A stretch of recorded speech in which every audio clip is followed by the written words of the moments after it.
প্রতিবাদ করে আমরা এই পটুয়াখালী ঐতিহ্যবাহী চৌরাস্তায় সমবেত হয়েছি।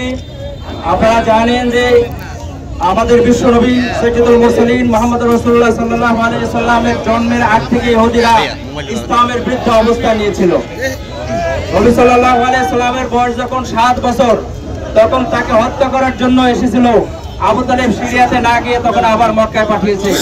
নবী সাল্লাল্লাহু আলাইহি ওয়াসাল্লামকে বিভিন্ন পর্যায়ে হত্যা করতে চেয়ে যখন ব্যর্থ হয়েছে, নবী সাল্লাল্লাহু আলাইহি সাল্লামের ইন্তেকালের পরে তার লাশ চুরি করার জন্য ইহুদিরা চেষ্টা করেছিল।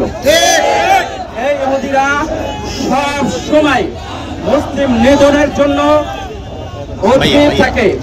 আমরা আগামীতে এই ইহুদিদের বিরুদ্ধে, বিশেষত ইসরায়েলের বিরুদ্ধে সকল ধরনের পণ্য, তাদের প্রণীত সকল ধরনের পণ্য বয়কট করবো ইনশাআল্লাহ।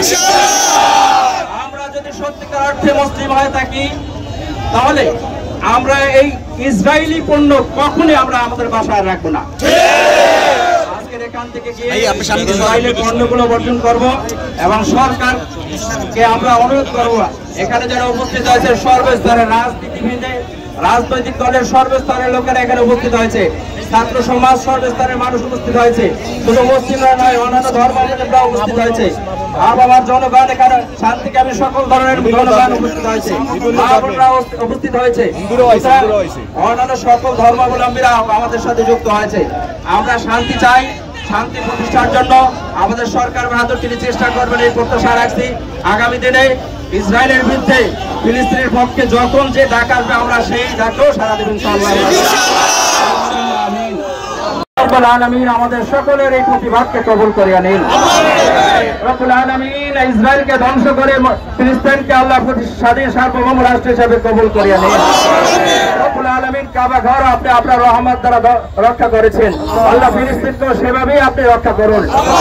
ফিলিস্তিনে আবাবিল পাঠিয়ে দিয়ে ফিলিস্তিনকে রক্ষা করুন, ইসরায়েলকে আপনি ধ্বংস করিয়া দিন। বদরের যুদ্ধে যেভাবে 313 মুসলিমকে আল্লাহ আপনি হেফাজত করেছেন, আল্লাহ সেভাবেই ফিলিস্তিনের জনগণদেরকে আল্লাহ আপনি হেফাজত করেন। আমরা নারী, শিশু, আবাল, বৃদ্ধা, বনিতা সকলকে হত্যা করছে মাওলা, আল্লাহ হত্যাকারীদেরকে আল্লাহ আপনি উচিত শিক্ষা, দৃষ্টান্তমূলক শিক্ষা দান করুন। আল্লাহ ফিলিস্তিনকে স্বাধীন সার্বভৌম রাষ্ট্র হিসেবে কবুল করিয়া নিন।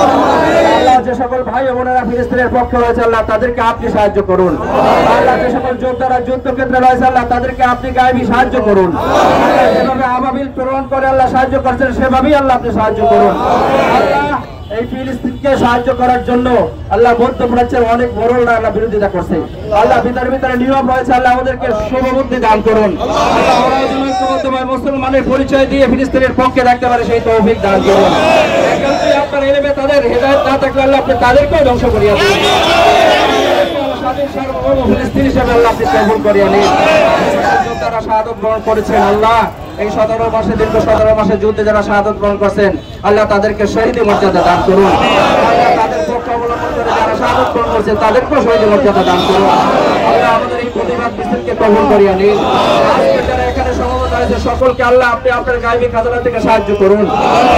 আমাদেরকে বরকতময় জীবন দান করুন। আমাদের দেশের উপর আপনার খাস রহমত বরকত নাযিল করুন। অশান্তি থেকে দেশ, জাতি, বিশ্ব মানবতাকে আল্লাহ আপনি হেফাজত করুন। সুবহান রাব্বিকা রাব্বিল ইজ্জাতি আম্মা ইয়াসিফুন ওয়া সালামুন আলাল মুরসালিন ওয়ালহামদুলিল্লাহি রাব্বিল আলামিন।